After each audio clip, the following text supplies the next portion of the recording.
गए, कैसे गए, कहाँ कहाँ किस किन रास्तों से गए?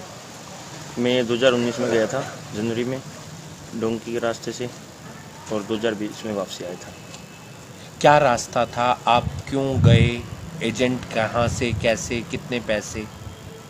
उस टाइम 30-32 लाख रुपए खर्चा गया था। मैं यहाँ से एडिस बाबा से इथोपिया से साओ paulo ब्राज़ील, उसके बाद फिर मैं बाय रोड गया था। तो वहाँ पर क्या रास्ता रहता है वहाँ ये पर? ब्राज़ील के बाद फिर हमने बाय रोड पेरू, एक्वाडोर, फिर कोलंबिया, फिर समुद्र के से टूरबो से कुपुरगाना के लिए किश्ती लगती है 4-4.5 घंटे की। उसके बाद जंगल में हमारे 5 दिन 4 रात लगी थी। फिर पनामा में हमारे लगभग 40 दिन लगे थे, कैंप भी लगाए थे हमने। फिर कोस्टरिका के बाद निकारागुआ के बाद होंडरस के बाद ग्वाटेमाला के बाद मैक्सिको के बाद फिर यूएसए वाला बॉर्डर क्रॉस किया था हमने। तो यूएसए, मैक्सिको से आपने यूएसए मैक्सिको क्रॉस कर लिया था, उसके बाद वहाँ पर कैंप में या जैसे हम बॉर्डर क्रॉस करते उस टाइम बॉर्डर पेट्रोल ने हमें पकड़ लिया था। पकड़ने के बाद फिर चौंकी ले गए थे, वो 18 दिन चौंकी में 5 स्टेट में अलग अलग में कैंप में रही। तो क्या स्थिति रहती थी वहाँ पर? और चाहे पनामा के जंगलों की बात करें या समुद्र की किश्ती की बात करें या कैंप की बात करें? देखो हाल तो बहुत ज़्यादा ख़राब है जी। समुद्र की स्थिति तो बहुत ज़्यादा खतरनाक होती है, क्योंकि एक तो लहर भी इतनी ज़्यादा तेज़ होती है।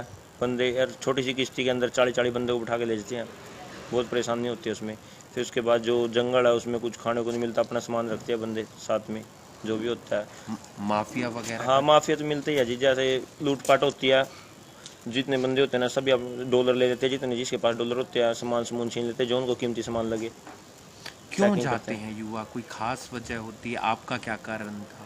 सब सोचे जी अच्छे पीछे बन जाएंगे वहाँ कमाई के लिए, घर परिवार अच्छा हो जाएगा, पीछे बंदे की बैक बन जाए, घर परिवार में जिक्र पीछे की जो तंगी हो वहाँ नहीं से नहीं पड़ेगा को ना। तो आपके कितने पैसे लगे, कैसे वो पैसे आपने अरेंज किए थे? मेरा तो उस टाइम 30-32 लाख रुपए लग गया था। मैं 18 लाख रुपये डाउन चुका था। उसके बाद फिर मैं अगर वकील वकाल करें उनमें भी टोटल 30-32 लाख रुपए लग गए थे उस तो टाइम। खुद के थे या कर्जा वगैरह? कर्जे तो लेने पे इतने रुपये जो खुद क्यों जी, फिर क्यों जाएंगे हम, फिर यही नहीं कुछ काम कर लेंगे, उठा के ही गए थे। तो वापस कब आना पड़ा, क्यों आना पड़ा, क्या सिचुएशन रहती है वापस? उस टाइम ट्रम्प का राज से डिपोर्ट कर दिया था मेरे को, इंडिया भेज दिया था। फिर हम 170 बंदे आए थे लॉकडाउन में। तो अब आप क्या करते हैं, कैसे वो तो क्या वो अपना काम ठीक है जी। एक बस स्टैंड पीछे कैफ़े है, एक नागपल वाली गली में होटल है, एक ये दयाल सिंह कॉलेज के पास अभी तैयार कर रहे हैं। तो जो कर्जा लिया था वो उतार हाँ दिया? जी, उतार दिया हो रहा मैंने। आपने सुना होगा 104 भारतीय डिपोर्ट होकर आए हाँ हैं। जी, पता लग गया था। तो कैसे देखते हैं, ये कौन लोग देखो हैं? जी, जिनका कोई किला बेच के जा रहा है, कोई घर रख के जा रहा है अपना, कोई घर बेच के जा रहा है, बहुत दिक्कत है जिनके लिए। अब उन्हें कोई रास्ता नहीं मिल रहा है, कहाँ जाएँ। मेरे साथ भी यही होता, जब मैं ऐसा सोचा था कहाँ से शुरू करें। अब उनके लिए बहुत कठिन है, लेकिन फिर भी हिम्मत हारने की कोई जरूरत नहीं है। यहाँ पे बहुत काम है। ये 30 लाख वहाँ लगाए थे, 1-1.5 लाख रुपए तो यहाँ भी कमा सका बंदा 30 लाख लगा कर। यहाँ लोग सोचा रिस्क का ज़्यादा, और यहाँ तो रिस्क में चलो 30 लाख के 20 तो बच जाएंगे, फिर भी जो कुछ काम करेंगे वहाँ तो 30 के 30 जीरो हैं। इसलिए यहीं कोई छोटा मोटा काम शुरू करें। कैंप की क्या सिचुएशन रहती है, घर वालों से बात करना या त्यौहार की कोई सिचुएशन?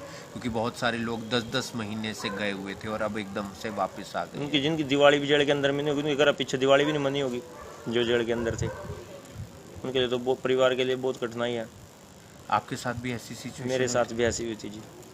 फ़ोन कॉल का क्या रहता है, क्या घर वालों फ़ोन कॉल जैसे कोई अपना रिश्तेदार होता है, डॉलर डाल देता है तो कॉल हो जाती है इंडिया, नहीं फिर नहीं डालता तो फिर बंदे के लिए परेशानी है।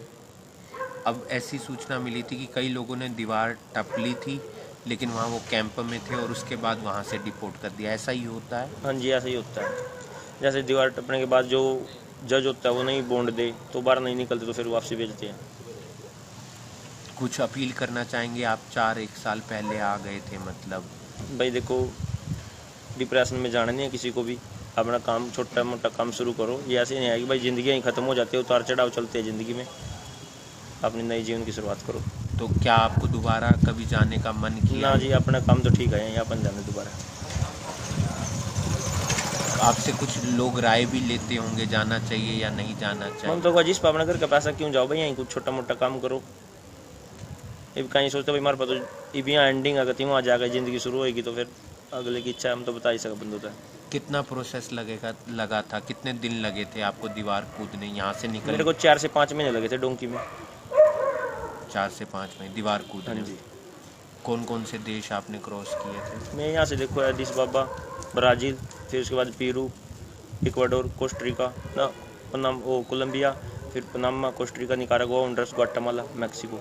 इन 5 महीने में आपकी स्थिति ठीक थी, खाना पीना? खाना पीना तो ऐसे ही मिलता है जी, सब जगह नॉन वेज मिलता है, वेज ही खाना वाला उसके लिए बहुत दिक्कत है। काम में से ज़्यादा गंदा काम है, मीठे राजमा दे दें 2 ब्रेड के साथ, थोड़ी पेट भर जाएगा बंदों का। वहाँ टॉर्चर वगैरह भी किया जाता है? टॉर्चर चौंकी में करते हैं जी, जब 18 दिन रखा है फुल तेजी में पन्नी दे देते हैं उड़ने के लिए।